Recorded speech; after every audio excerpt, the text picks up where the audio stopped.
parents. Okay. My parents are sometimes crying. Yeah. But I'm basically just going on with my life. Mm-hmm. You know? What do you think happened? I know what happened.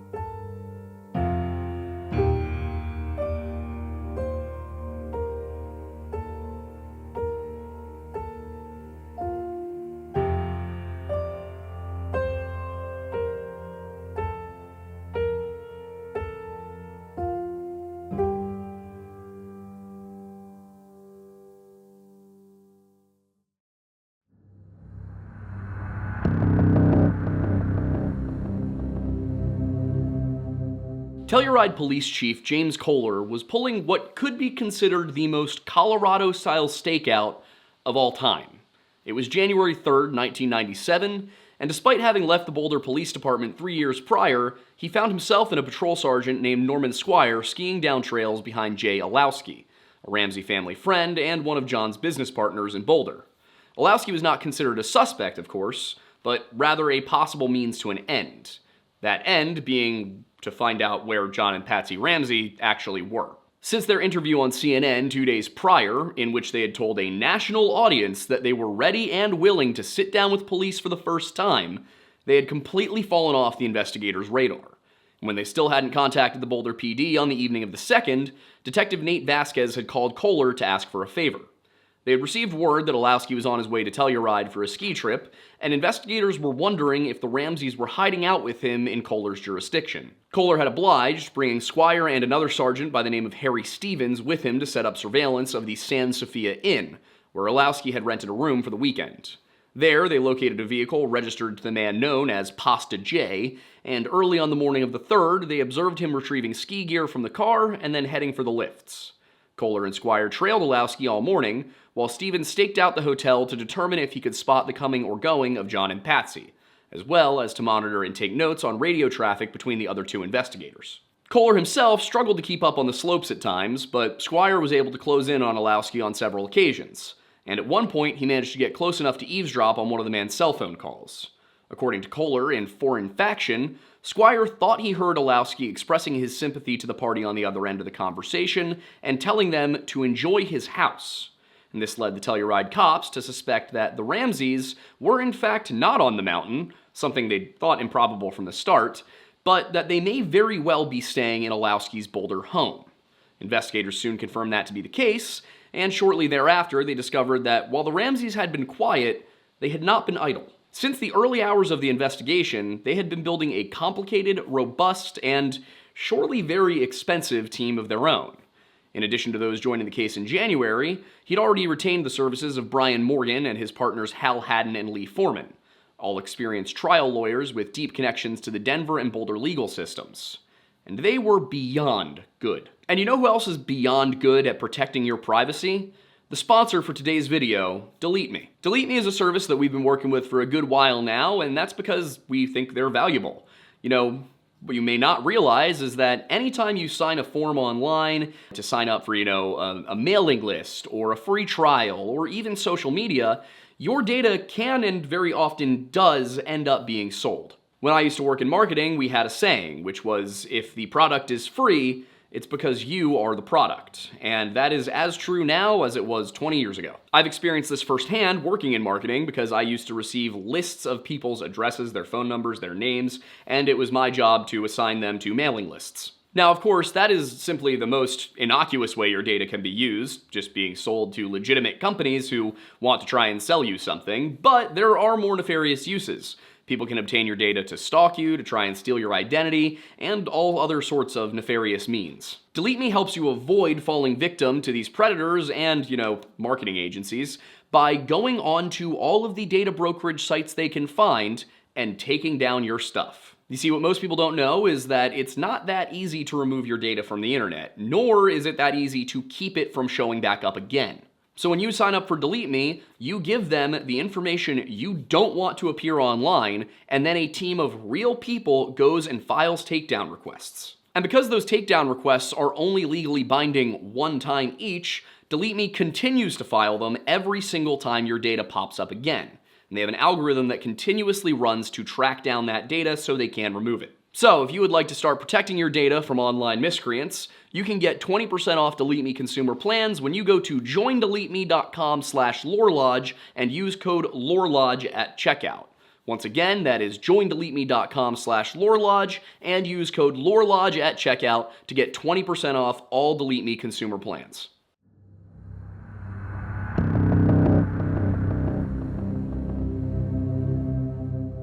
In early January of 1997, the Boulder police were quickly becoming familiar with John Ramsey's group of operatives, which they took to calling Team Ramsey.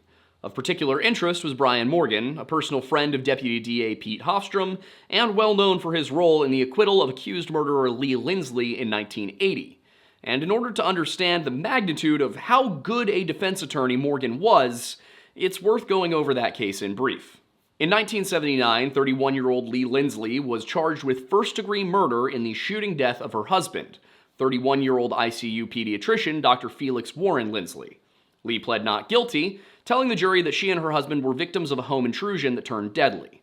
And according to her testimony, she believed the assailants were after her husband because he had been called to testify against them in a child abuse case. She explained that she and her husband were awakened by a man and a woman who broke into their home and said, "Don't be afraid, Mrs. Lindsley. Our business is not with you, it's with the doctor. He has to pay for what he did to our baby." Something that doesn't exactly make sense when you consider that her reasoning involved him being a witness rather than a suspect. She went on to say that the intruders were told where Felix's gun was and forced her into the basement, at which point they shot Felix once in the head with his own revolver. In addition to the murder, she claimed that she was also victimized by the female intruder, who she claimed was a lesbian, who was also married to the male intruder and the mother of the child in question, who ordered her to remove her nightgown and then began to fondle her. Lee told the court, "I remember I thought she was going to choke me," which, again, does not line up with what the intruders allegedly said to her as they broke in. Investigators also felt that her statements were inconsistent, and their version of events was much different. First, they pointed out that there was no evidence of a break-in whatsoever, and that there appeared to be no connection between the murder and the child abuse case. Furthermore, witnesses who knew Felix testified that the man told associates he was going to finalize divorce plans the weekend he was killed.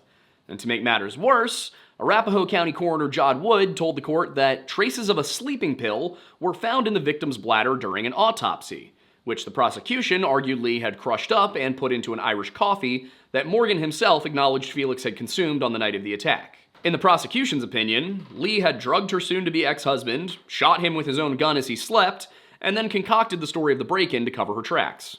Leaving aside the uncanny similarities to the Ramsey case, the remarkable part is that Lee Lindsley walked out of that courtroom a free woman.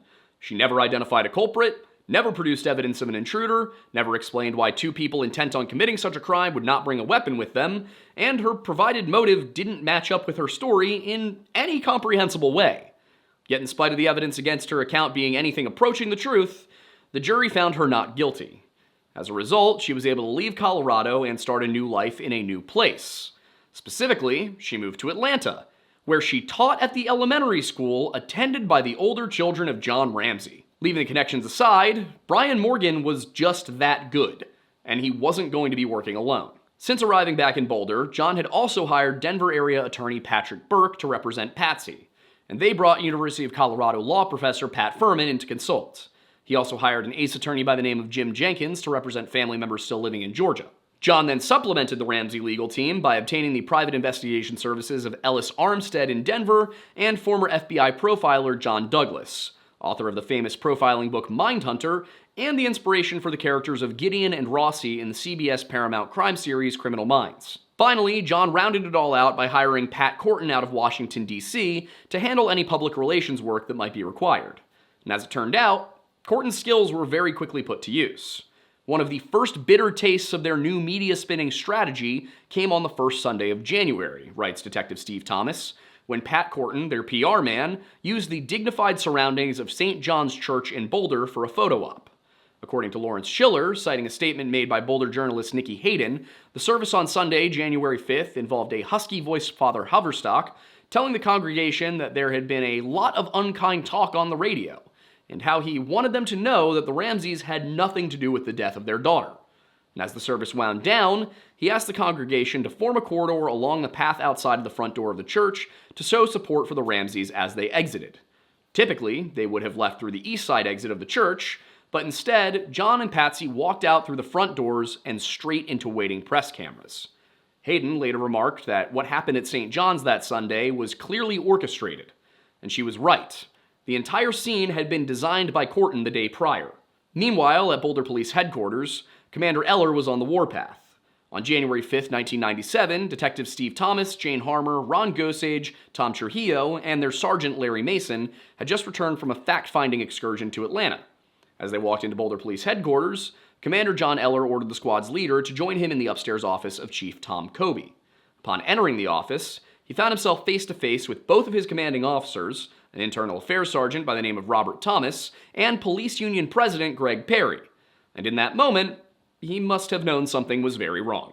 Almost as soon as the news about the death of JonBenét Ramsey broke, it seemed the media knew too much. The reporting covered details about the case which had yet to be publicly acknowledged by law enforcement, the fact that the paper used to write the infamous ransom note had come from inside the house, that the amount requested therein was out of the ordinary, what the fatal injuries were, and even what the murder weapon was believed to be. This frustrated investigators, and the fact that the media was painting them as inexperienced at best and incompetent at worst wasn't helping matters. When a story hit later in the week that reports out of Denver indicate the ransom note was from a pad found inside the home, writes Detective Thomas, Kobe and Eller became so angry that they actually considered a deal offered by one media outlet, who were willing to give up their source in exchange for an exclusive interview. For the sake of both the integrity of the investigation and the morale of his detectives, Commander Eller began driving hard to get to the source of the leaks, and he believed he might have cracked the case. While on assignment in Atlanta, Detective Steve Thomas reported that he noticed Sergeant Mason seemed distracted. Every morning, writes Thomas, I asked Mason over breakfast, do you have the FBI team on surveillance? Did you find a particular witness? Did you run the computer queries? No, no, always no. As if it weren't enough that he wasn't bothering to do his job, he was also getting in the way of the others doing theirs. In the midst of one interview during a 20-hour workday, Thomas recalled, my pager went off and I found a telephone. What are you doing? Larry Mason wanted to know. Conducting interviews. What are you doing? I'm in Alpharetta having a piece of pie and coffee. As far as the former SWAT officer and undercover narcotics cop was concerned, his sergeant was like a kid on vacation and babbled on about how much he enjoyed the grits. What really bothered Thomas, however, was not the lack of effort. It was the way the media always seemed to be lurking around Larry Mason. On at least one occasion, Thomas had seen him talking with reporters inside of the private room given over to the Boulder investigators by the local Roswell Police Department. Another time, while at dinner, Thomas and Trujillo opined that whoever was leaking to the press should get smoked, and Mason responded that he was worried that someone might get set up over the leaks. And that alone might not have been entirely suspicious, but for the fact that according to Thomas, at that moment, Art Harris, a CNN reporter, sat down at our table and popped open his laptop computer. This came as a surprise for Thomas and Trujillo, but not for Mason, who asked Harris to leave before explaining that he had invited him so they could negotiate the release of the transcript of the Ramsey's New Year's Day interview to police. Thomas did not believe him, and after that incident, he called Eller to inform the man of what he perceived to be strange behavior from his supervisor. Schiller and Thomas give differing accounts of what happened next, but they are consistent about the fact that Mason prepared to give a statement to the media on January 4th. According to Schiller, the Boulder PD provided Mason with a statement and gave him approval to be interviewed and to give the press release to the media. Thomas, on the other hand, says that the Roswell Police Public Relations Officer suggested we issue a brief news release and that Mason himself drafted it. Shortly before 3 a.m. the next morning, he continues, Commander Eller sent a fax to the Holiday Inn, ordering Mason not to address the media, and gave instructions for the hotel staff to slip the fax beneath Mason's door. Whether he'd seen the fax or not, Mason went on to address the media, and then called Eller upon his return to the hotel, where he claimed he hadn't seen the fax until after speaking to the press, but Eller didn't buy it. So, when Mason walked into Chief Kobe's office after returning to Boulder the following day, he was in for it. Along with disobeying a direct order, Eller accused Mason of leaking to CNN the fact that the Ramseys had agreed to do an interview with the Boulder police, something Eller claimed he told Mason over the phone prior to his interview, something that the commander said nobody else knew, and something that Eller had told him for the deliberate reason of seeing if it would leak. Despite this, Mason denied the allegations, which infuriated Eller. According to Schiller, Chief Kobe stepped in to calm the commander down, and then the two high-ranking officers made the joint decision to suspend the suspected leaker from the case. According to other information gathered by Schiller, Mason told Eller, "Don't sell your house," as he left the room, which was a thinly veiled threat that he would be suing the commander. Whatever the case was regarding Mason's alleged actions, he was still only half the problem so far as Eller was concerned.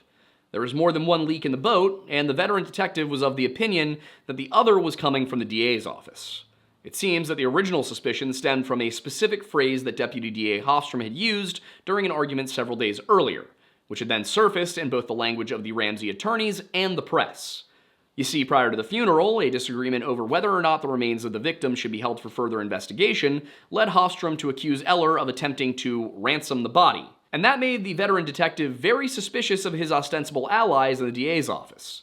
As Thomas would come to learn, Eller and Kobe had met with Hofstrom and his people on the 4th, while Mason's team was still in Atlanta, and that meeting had not gone well. According to Thomas, Eller lit into Hofstrom in his office that evening, telling him that the police were in charge of the investigation. Frustrated by what he perceived to be meddling and a complete lack of disregard for investigative procedures, in particular the sharing of information with the Ramsey legal team, he excoriated the deputy DA and his staff. Eller accused Hofstrom directly of leaking information and told his entire team that they could be legal advisors for the cops, but would no longer be privy to our confidential material.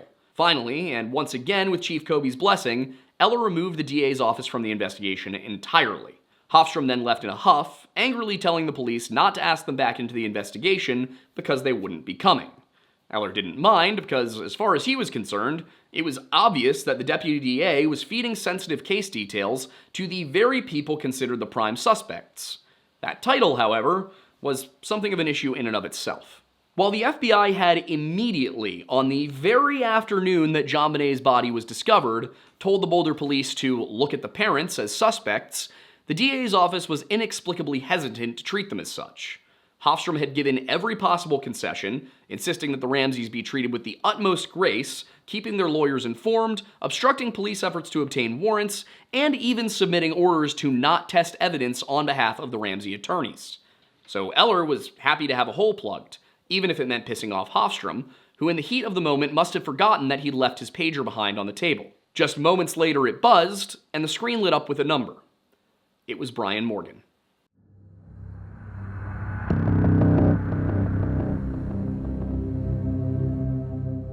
As the second week of January rolled around, Boulder police were growing more and more irritated with the lack of communication from the Ramseys. Despite public claims that they intended to cooperate, they were in reality doing anything but. They spoke to the police only through their lawyers, though with one small exception occurring on January 8, 1997. After the initial autopsy on the 27th of December, the Child Fatality Review Team had recommended that Burke Ramsey be formally interviewed.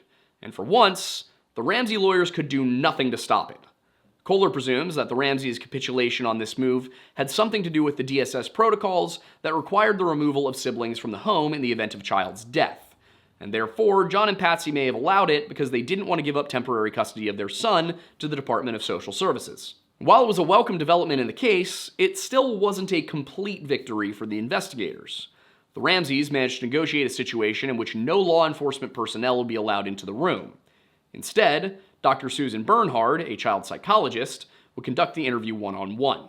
Detectives Gosage and Harmer were present on the other side of a two-way mirror and were able to suggest questions, but the psychologist asked more shrink questions, writes Thomas, and the interview became an entirely different sort than one to solicit evidentiary information. For 2 hours, Bernhard questioned Burke, and while no full transcript or video of the interview appears to be available online, we do have the opinions of the detectives who worked the case, as well as a smattering of clips from the conversation. Detective Steve Thomas gave a brief few examples of questions and answers, and noted how Burke's descriptions felt flat and indifferent, and that Bernhard found it unusual when she detected no fear that the killer might come back for him, or that Burke thought the family was in danger. In one of the few publicly available moments from the interview, Bernhard asks Burke, "So do you feel like you're pretty safe?" Yeah. Yeah? She followed up by asking, "Do you ever worry about it?" And Burke responded, "Not really, I'm usually just playing my Nintendo," before giggling excitedly and then biting into something.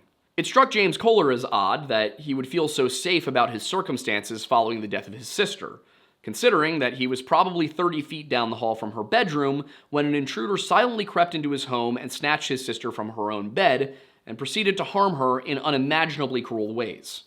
There were other children and families in Boulder who were terribly afraid that they could be the next target of this monster, he wrote, and Burke seemed not to give it a second thought. This also wasn't the first or only time he displayed an unexpected emotion, as when the interview started and Bernhard asked if he knew why they wanted him to talk with her, he answered to See if they can find who, you know what? before letting out a singular chuckle.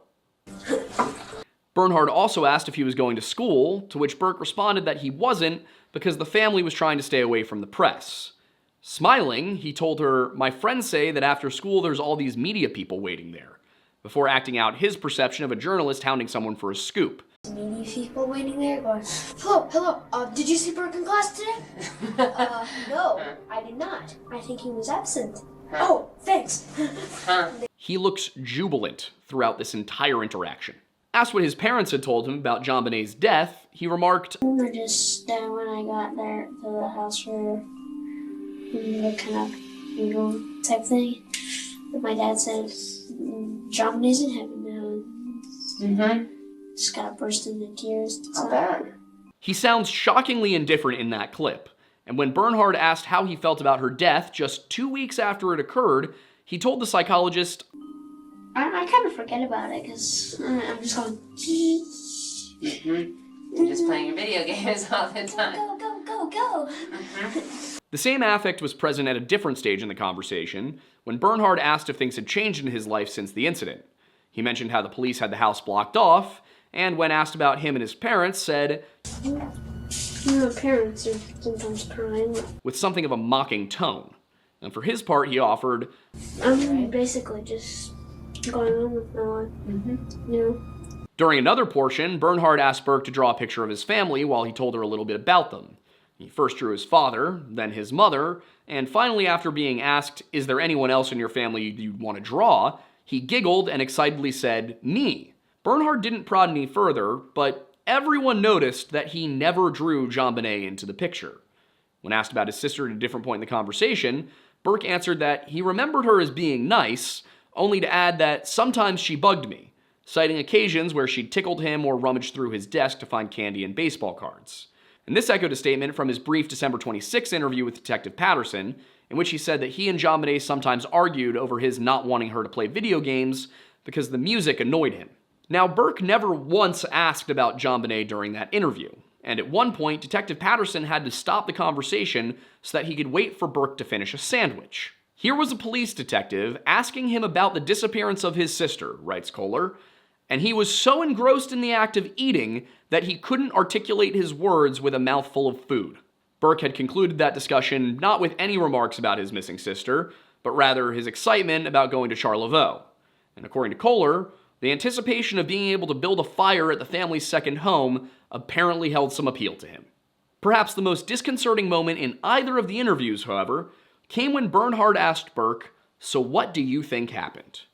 And in a manner that can really only be described as giddy, Burke interjected, I know what happened. I mean, when she got killed. The psychologist prompted him to elaborate, and he explained, I think, well, I asked my dad, where did they find her body? And my dad said I found it down in the basement. And so I think that someone... And at that moment, his demeanor shifted suddenly. He had been leaning forward over the table and holding a Guess Who board over his head, but now he shifted his position to sit upright. In a relatively hushed voice, though with a degree of excitement still in his tone, he suggested that someone took her very quietly and tiptoed down the basement. And then maybe took a knife out. And then, or something like that. You think that's how she died? Or maybe a hammer in the head, maybe. He then mimed stabbing in a downward arc before saying, something like that. Or maybe a hammer, before once again acting out the motion of swinging something downward.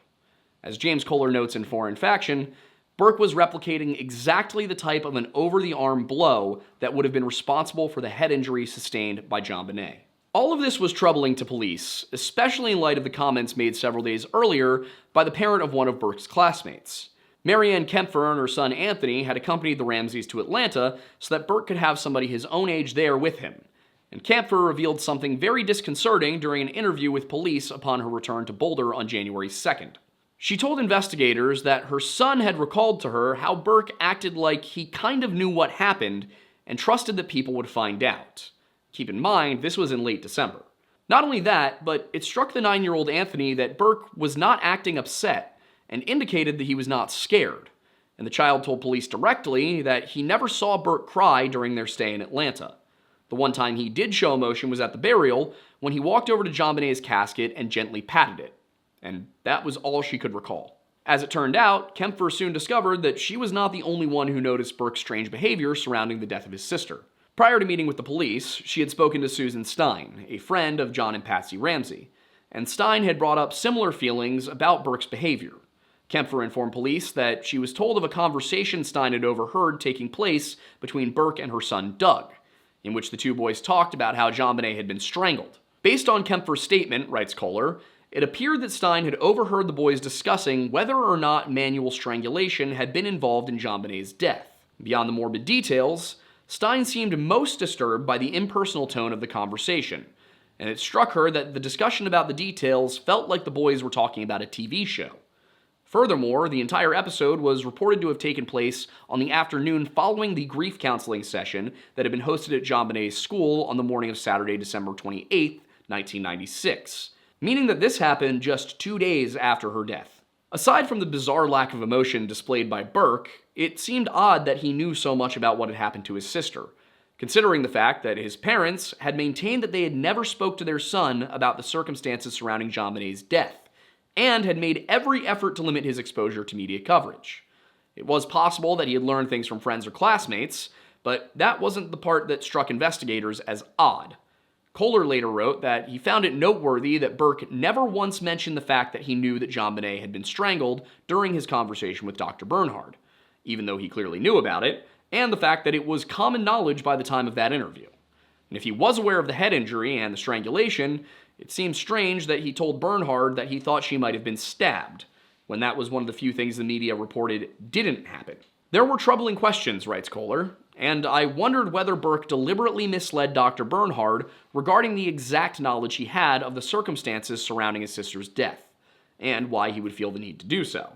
He did consider the possibility that this was just merely another strange coincidence, but then again, it was also possible that Burke had just physically demonstrated first-hand knowledge of the lethal blow that had been struck to the head of JonBenét. As for Bernhard, she was concerned about a number of specific things, such as the fact that Burke did not include JonBenét in his drawing of the family. In her experience, many similarly situated children included dead relatives in their family portraits for years after their passing. And it was worth noting that many of JonBenét's classmates had drawn pictures of her into their artwork when they attended the grief counseling session on the 28th. Burke, on the other hand, seemed to have already forgotten about her, but it wasn't just the lack of JonBenét's presence which bothered the psychologist. Burke depicted his parents as being very small compared to himself, with his father even being far away in an airplane. And Dr. Bernhard suggested this could mean that Burke's father didn't play a significant role in his life and was viewed as distant and remote, while his mother didn't hold much sway over him. During the actual conversation, she had found Burke to be similarly apathetic. It was her experience, writes Kohler, that kids usually talked more about their family relationships, and Burke was not displaying attachment to either his sister or his parents. Still, Bernhard argued that anxiety such as that displayed by Burke at points during his interview came from caring, and that this type of behavior is not typically observed in sociopathic personalities. The entire interview isn't available online, so it's possible that there were moments in which the 9-year-old seemed more vulnerable, but from what's public, it's hard to agree with her conclusions. He hadn't shed a single tear during their conversation, had seemed unconcerned or even exasperated by his parents' displays of grief, while showing no signs of any such emotions himself, and he had laughed and smiled as he described in detail how he thought his sister had met her end. The one moment where Burke did openly display signs of anxiety, according to Kohler, was when he was asked about intimate contact, at which point his body language contrasted the behavior exhibited as a baseline throughout other parts of the interview. Whatever the case, there was something of a consensus amongst investigators, including Bernhard, that Burke's affect seemed off, and they recommended that there be follow-up interviews. Bernhard's request was never granted, however, and as the Ramseys left the meeting that afternoon, their own behavioral analyst was on his way.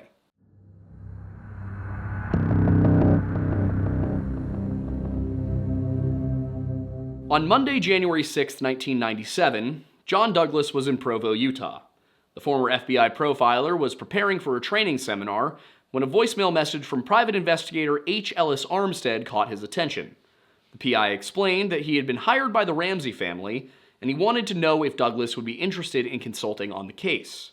At the time, Douglas had only heard about the murder through the media, and he later wrote in The Cases That Haunt Us that between traveling and planning the seminar, I hadn't thought much about it and didn't know any details. He left Armstead a message telling him that he could be available later in the week, but the PI was insistent and called him again the next morning to tell Douglas that all of his expenses would be paid, along with a consultation fee to make it worth his time.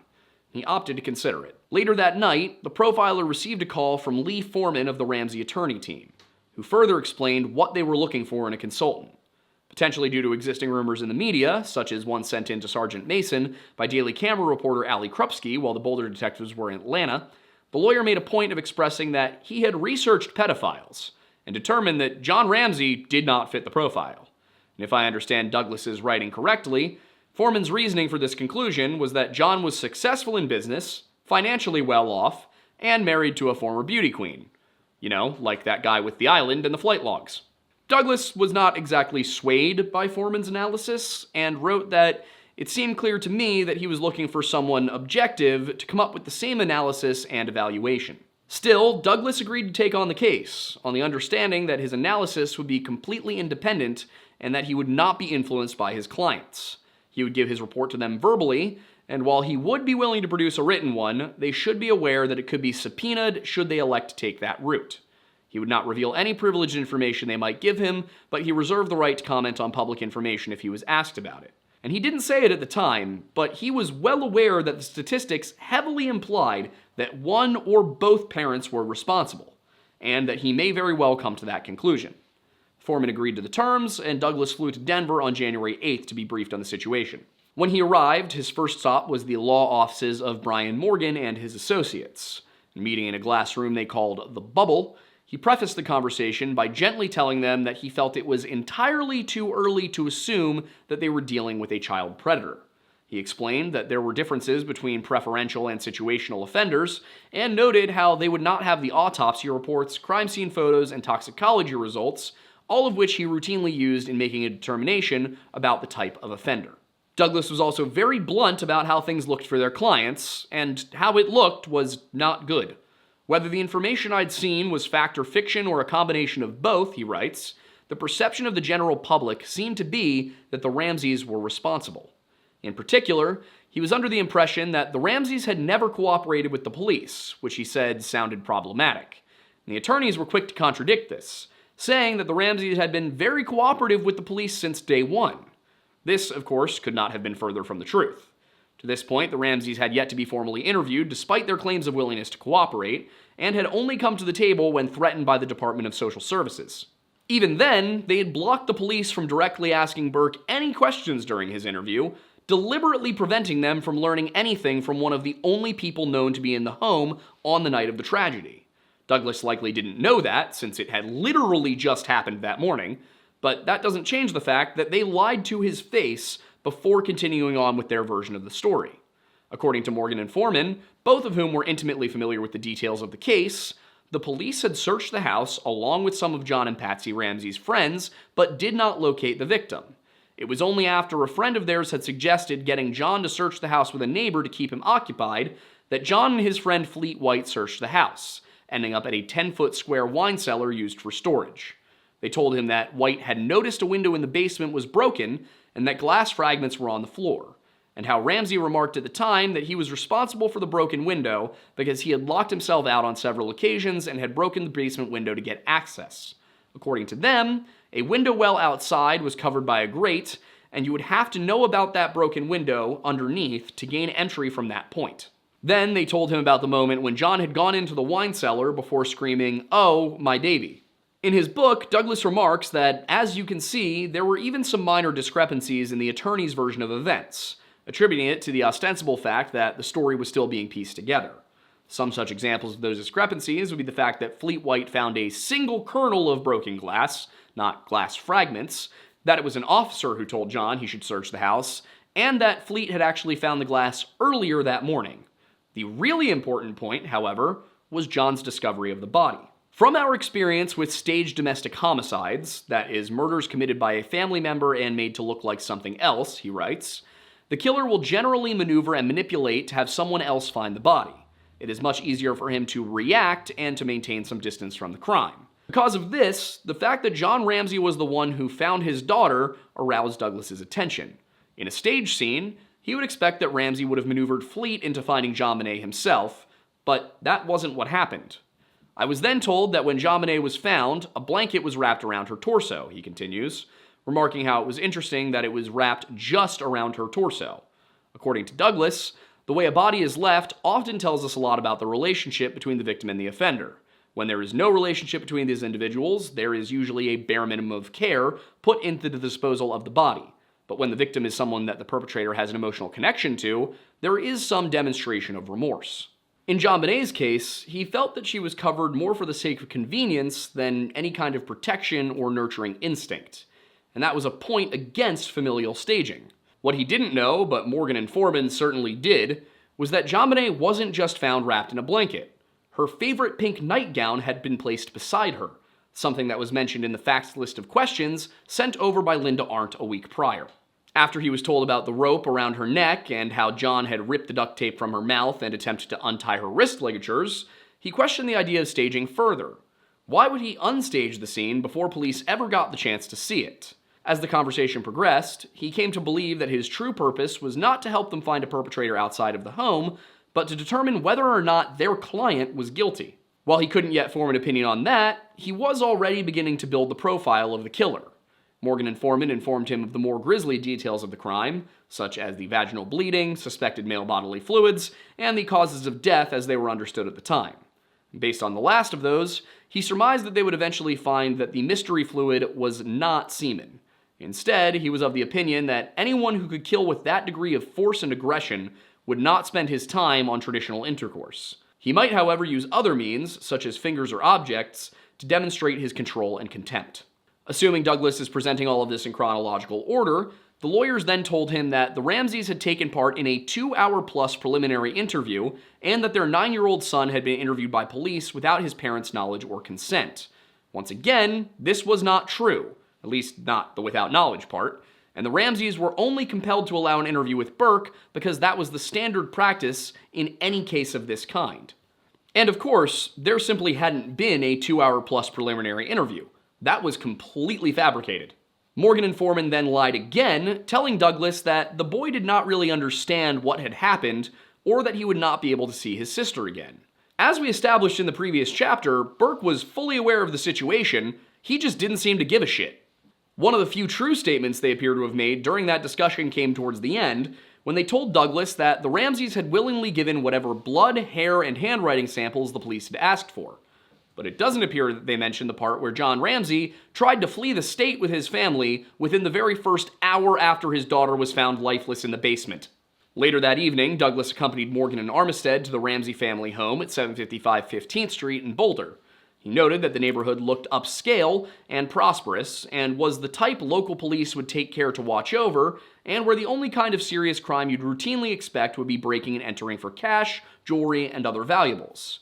He took into account the information that the home had been used for charity open house tours, which were prime opportunities to case the premises for any potential criminal activities, and Douglas also noticed that the layout of the house was odd and choppy, and how it seemed like you couldn't walk from one room to another without coming to a dead end.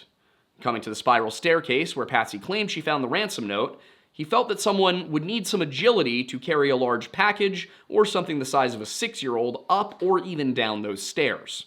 Coming to JonBenét's second-story room at the top of that same staircase, he noted that any sound coming from this room, even a rather loud one, would be difficult to hear upstairs and over in the other wing of the Ramseys' bedroom. Anything from the first floor or the basement would be even more difficult, if not impossible. In order to get a better bearing on how sound traveled, Douglas sent one of Armistead's men down to JonBenét's bedroom while he remained upstairs in the master. Once there, the PI began counting to 10, increasing in volume with each number. No specifics are given about how loud he was, but the PI only became audible after reaching the number 5. Put together, the details about the house led John Douglas to the impression that the perpetrator had to have some pretty good knowledge of the layout of the Ramsey home and the family's comings and goings on that night, which he argued could have been achieved through surveillance. That meant that in addition to the family members themselves, maids and other service personnel, construction workers like those who had made the additions to the home, friends and business associates, and anyone else who had been invited over on numerous occasions had to be considered. Even still, Douglas was of the opinion that this was a high-risk crime on the part of an intruder, though that did not necessarily mean he was an experienced criminal. It just had to be someone with a big enough grudge against John Ramsey to go to all the trouble, and Douglas began to feel that this was the most likely case. The next morning, he met John Ramsey for the first time, and for once, I need to take a break from my rule about strict chronology in this story. Early in the section regarding this meeting, Douglas mentions that Ramsey was entirely unfamiliar with his work, and that this was significant because, subsequent to this meeting, several sources, including Detective Steve Thomas, reported that Mindhunter, the first book I wrote with Mark Olshacker, was on John Ramsey's nightstand. And in Thomas's book, he mentions that there is a chapter of Mindhunter which explains that when loved ones or family members are the killers, careful attention is given to staging and diverting suspicion elsewhere, just as Douglas himself said in The Cases That Haunt Us. It's true that staging is discussed in Mindhunter as well, with chapter 15 being entirely devoted to the concept and even entitled Hurting the Ones We Love. Douglas doesn't argue with that, explaining from his side that in this book we deal with staging crime scenes, and some speculated that one or both of the Ramseys had read it and learned how to outwit investigators to make it look as if someone from outside had killed their child. That said, he made sure to point out that it was by no means a how-to guide, which it certainly isn't. It just describes multiple examples of it happening in gruesome detail. Douglas, however, writing after Thomas published JonBenét Inside the Ramsey Murder Investigation, said that much as we would like to think that everyone has read our books and knows who we are, Mindhunter was not there on John's nightstand or anywhere else in the house, saying that he had looked thoroughly.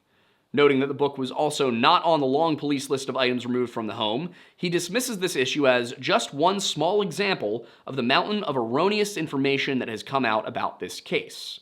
The problem there is that just 10 days earlier, Pam Poe had ransacked the house essentially unsupervised, and careful notes were not taken regarding what she removed from the Ramsey home. And while there was no direct record, Sergeant Wickman was positive that he had seen the book in the home before Pam Poe went through it. Regardless of that issue, John Douglas's account of his meeting with John Ramsey is an interesting read. He told John much the same as what he told his lawyers the day before, specifically that, based on the public source information, he didn't feel it looked good for him. Douglas explained that because family members are the first suspects in such cases, it wasn't helpful that the public perception was that he and his wife were being uncooperative with the police. Ramsey countered that this could not be further from the truth, that he and Patsy had furnished everything they'd been asked to and had answered many questions, though he did admit they hadn't done any formal interviews. Of course, the reality differed significantly. The Ramseys had yet to answer the questions faxed over by Arndt, and their lawyers would be the ones to write those answers when they eventually did. Beyond that, the fact the questions were provided in writing was a massive concession by police in the first place. The truth was, the Ramseys weren't cooperating at all. Still, as Douglas put it, John was depressed and sad-looking. The anniversary of Beth Ramsey's death had just come and gone, and now his youngest daughter had passed on as well. With his lawyer sitting right there, John Ramsey then walked the profiler through his version of the events of Christmas Day, explaining that after waking up to open presents, they had gone to the Whites for dinner. They each had a single glass of wine, and then left shortly before 9:00 p.m. to drop off presents at 2 other homes. Ramsey told Douglas that he'd carried a sleeping JonBenét up to her room from the car, and then come downstairs to help Burke with something as Patsy finished putting JonBenét to bed. Now, Douglas could not have known it at the time, but this was yet another of John Ramsey's many lies. The father having told police on the morning of the incident that he had read to both children before bed, meaning that JonBenét must have been awake. And if she was awake, he can't have carried her asleep from the car and then put her into bed for Patsy to finish up getting her ready before he went downstairs to see Burke. In any case, after helping Burke and putting him to bed, he had gone upstairs and set his alarm for 6:30 in order to be on time for their flight to Michigan. It seems that nobody told Douglas that John would claim to have a business meeting in Atlanta later that day when asked why he was trying to suddenly fly to Georgia. I paid close attention to what he said, writes Douglas, concentrating on his inflection, breathing, body language, word choice, matching him up against the experience I'd gained through thousands of interviews with both violent offenders and victims and their families. I took John through the entire morning and afternoon of December 26th, up to when he said he discovered his daughter in the wine cellar. When he talked about carrying her upstairs, he started blinking, as if revisualizing the scene. Then he began to sob. At that point, John asked to be excused that he might go to the restroom, and Douglas obliged him. They had been talking for about 2 hours, and as John left the room, Douglas turned to Morgan and told the lawyer that he believed John Ramsey was telling the truth. When Ramsey returned, the profiler sat across from him and told him, "Mr. Ramsey, you are either one hell of a liar or you're innocent. I believe what you're telling me." As I believe we've demonstrated, John Ramsey was one hell of a liar. After John thanked Douglas for saying so, however, he took the opportunity to ask, "Why don't we go to the police and have you tell them the story as you've just told me?" John told him the same thing that he'd been telling people the whole time. He wanted to cooperate. Morgan said that they would sit down with the police at some point, but as usual, that didn't happen. Morgan did, however, get Patsy into the room. And originally, Douglas had planned to interview the pair separately, but had now decided that that wasn't necessary. To his credit, he argues that this wasn't simply ignoring procedure, but instead it was based upon an interest in gauging John's reactions to Patsy's answers. "I wanted to see if I could pick up any tension in him as she spoke," he writes, "or any friction between the two of them about reactions or specific details." But strangely, he goes on to write that rather than ask specific questions, I told both Ramseys about how I would be analyzing the case. He described the FBI's crime classification manual, of which he was the lead author, and how it sought to classify criminal activity for the benefit of law enforcement professionals in the same way that the DSM did with mental diseases for healthcare professionals. After explaining the 4 major categories of homicide, those being criminal enterprise, personal cause, group cause, and sexual, he told the couple that he believed this was primarily a personal cause homicide, particularly with regard to the elements of revenge or retaliation. John then broke down and said that he believed it was his fault that his daughter was gone, while Patsy emotionally asked why someone would do such a thing. Even Brian Morgan was gently crying, and the former FBI agent decided that none of this was being staged for his benefit, because after interviewing hundreds of offenders and victims, he writes, "I'm experienced enough to recognize genuine tears when I see them." Perhaps he didn't know that Patsy Ramsey's talent as a pageant queen was acting. In any case, Douglas gave them a moment to compose themselves, and then continued. "I believe you had the killer in your home before," he said. "I believe Mr. Ramsey is familiar or has had contact with this person, and that the subject has been harboring ill feelings towards him." Then he asked if there was anyone they could think of who had been acting strangely towards them, and at that, Patsy mentioned new names for the first time. Fleet and Priscilla White. With that said, this was as much as I could get through in the past week. I know you guys have been following along with this series for a while, and that it maybe seems like we're dragging it out, but in reality, I'm just trying to do the best job I possibly can, and that requires a lot of time spent reading through, as I've cited here, so very many books. In my opinion, a lot of people have covered the JonBenét Ramsey story and have done a phenomenal job in doing so, but there is something of a synthesis that's missing, and in doing this series, I want to provide that. You might have noticed how this one is written a little bit more differently than the others, and that's because I'm essentially writing it the way I would write a book. And I'm doing that because when all is said and done, I'm hoping to publish it as a book. But if you are interested in getting sort of an advanced copy of that book as I write it, you can do so and support us at the same time by checking us out on Patreon. We're just the Lore Lodge over there, and I have been working to get all of our scripts up, not just for this series, but for as many of our videos as possible. You'll also get access to exclusive content, like our Liquored Lore show, which we desperately need to film another episode of, Aiden. Don't let me forget about that. This month. And we're also working on getting blooper reels uploaded each month from the videos we do. There aren't as many bloopers from these specific videos because I take them extremely seriously, but the other ones that are a little bit more loosey-goosey, yes, there's bloopers. It is just $1 a month to get access to the exclusive content and the scripts. You can also pay to get access to the scripts without paying for the subscription. That's a one-time payment. Or if you would like to subscribe at a higher tier, we have things like coffee cups and t-shirts. And the cool thing is you can actually get our coffee. That's from Tableau Roasting Co. The link is in the description. I designed it myself. I don't want to give you too much of a spiel. And you can get our shirts from Bunker Branding. They are so very comfy. The best way to stay in touch with our community and get updates on everything we're doing is through our Discord, which you can get by going to bit.ly/jointhelodge or by clicking the link in the description.